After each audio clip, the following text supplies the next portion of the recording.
तो भई अभी-अभी मैंने एक वीडियो अपलोड किया, रवींद्रनाथ टैगोर जी की एक कविता को मैं एक्सप्लेन कर रहा था। मेरे एक दोस्त ने अ, गुज़ारिश की थी कि भई आप अपना ओपिनियन दीजिए इस पे।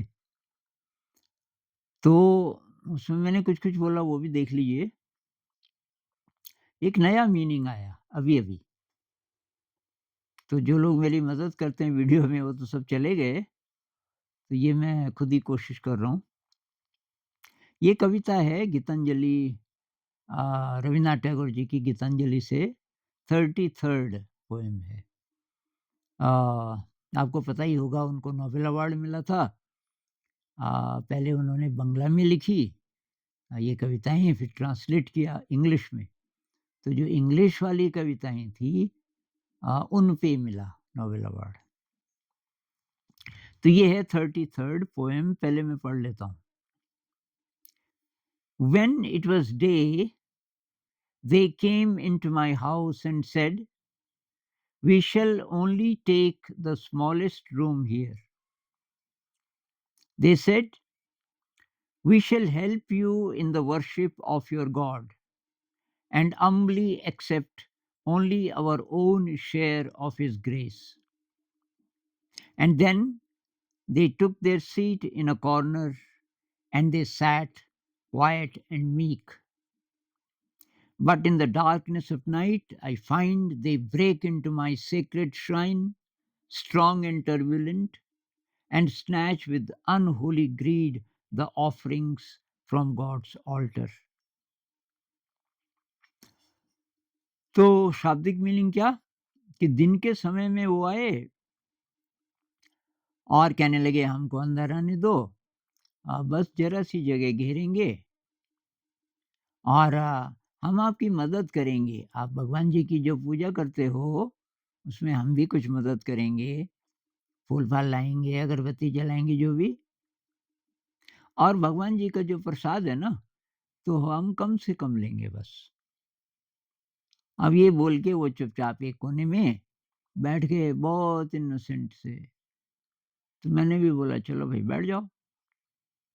अब जब रात आई और अंधेरा हो गया, तब मैंने देखा कि उन्होंने वो जो भगवान जी की पवित्र जगह है, उसका कोई दरवाज़ा होगा उसको तोड़ दिया, अंदर घुस गए, एकदम राक्षस जैसे स्ट्रॉन्ग एंड टर्ब्युलेंट और बहुत ज़्यादा लालच से, बहुत ज़्यादा दुर्जन वृत्ति से वहाँ जो चढ़ावा वग़ैरह है, उसको वो वहाँ से ले रहे हैं। तो ये तो है शाब्दिक मीनिंग।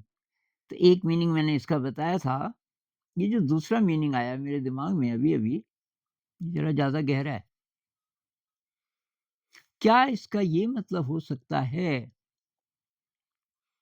कि ये जो भोले-भाले लोग हैं और जो भगवान जी की पूजा में मदद भी करने की बात कर रहे हैं और हम कम से कम जगह घेरेंगे, क्या ये इंसान की रैशनैलिटी तो नहीं है? ये जो सोच है, जिस सोच से फिलॉसफीज़ आई, जिस सोच से हम ये सत्य को तर्क से जानने की कोशिश करते हैं। ये जो तर्क शक्ति है इंसान की, रैशनैलिटी विचार करने वाला जो है हमारे अंदर, वो बाद में आया, बहुत बाद में आया और तो क्या ये हो सकता है कि ये जब फैकल्टी आई इंसान के जीवन में, इंसान के वजूद का हिस्सा बनने के लिए और उससे पहले रैशनैलिटी नहीं थी। उससे पहले रैशनैलिटी नहीं थी तो क्या था? कि इंसान अनंत के साथ था, प्रेज़ेंट मोमेंट में जीता था। क्योंकि ये जो रैशनैलिटी है जिसको लेफ्ट ब्रेन बोलते हैं, इसके कारण पास्ट और फ्यूचर में हमने जीना शुरू किया। इसके कारण ये सारी विकृति आई कि हम वर्तमान क्षण में जी नहीं पाते। इसके कारण अहंकार आया इसके कारण सारी दुर्जन वृत्तियाँ हमारे अंदर पैदा हुई। इसका रोल है साइंस को पथभ्रष्ट करने में, साइंस को गलत दिशा देने में, डिस्ट्रक्टिव दिशा देने में। तो जैसे हम अ, आराधना में, ध्यान में ईश्वर की तरफ जो यात्रा है, उस तरफ जाने में शब्दों का जब हम उपयोग करने लगते हैं, शब्दों से काम चलाने की कोशिश करते हैं, ऐसा लगता है कि इससे मदद मिल रही है। जैसे फ़िलॉसफ़ी है, ये वेद है, वेदांत है, जितनी भी चीज़ें हैं, ये सत्य के बारे में। तो बहुत लोग इन्हीं को पढ़ कर के संतुष्ट हो जाते हैं।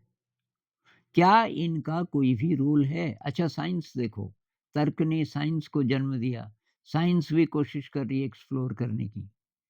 क्या साइंस एक्सप्लोर कर सकती है उस डोमेन को जहाँ एक्सपीरियंस की बात हो रही है, जहाँ समाधि की बात हो रही है, वहाँ साइंस जा सकती है, लेकिन जाने की कोशिश करती है और ये तमाम फिलॉसफीज़ आ गई।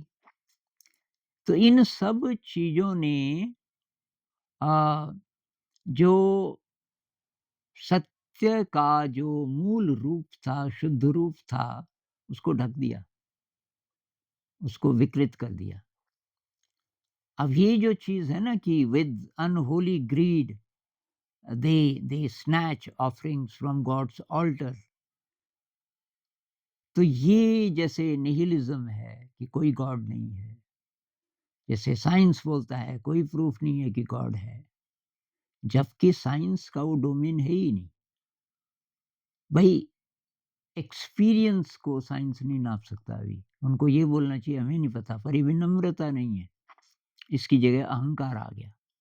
तो जो लेफ्ट ब्रेन है, इस ये बन गया अहंकार, जबकि शुरुआत हो सकता है हुई हो भाषा की और हमारी रैशनैलिटी की, कि भई ये मदद करेगी, परमात्मा से जुड़ने में मदद करेगी। लेकिन यही चीज़ें आज बाँट भी रही हैं, क्योंकि फिलॉसफीज़ के आधार पे हमने धर्म बना दिए।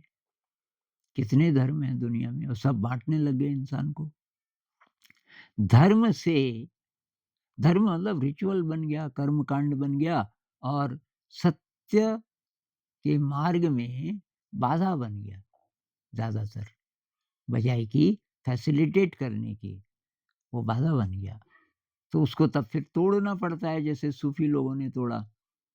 सूफ़ी लोगों ने बोला कि ये कुछ नहीं, सूफ़ी मेरा भी कुछ हद तक मतलब ये भक्ति वाले हैं, ये जो सूफ़ी लोग हैं, या जो इन सब आडंबरों को दूर करने की बात करते हैं। मीरा जिस कृष्ण की बात कर रही है, कभी राम भी बोल देती है उसी को, पायो जी मैं तो राम रतन धन पायो।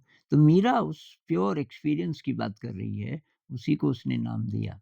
तो जो प्योर एक्सपीरियंस है, उसमें रैशनैलिटी बहुत बड़ी बाधा बन गई है। अभी के समय में शब्द जो कि मदद कर सकते थे सचमुच एक्सप्लोर करने में, थोड़ा बहुत मदद कर सकते थे, तो एक्चुअली वो बाधा बन गए।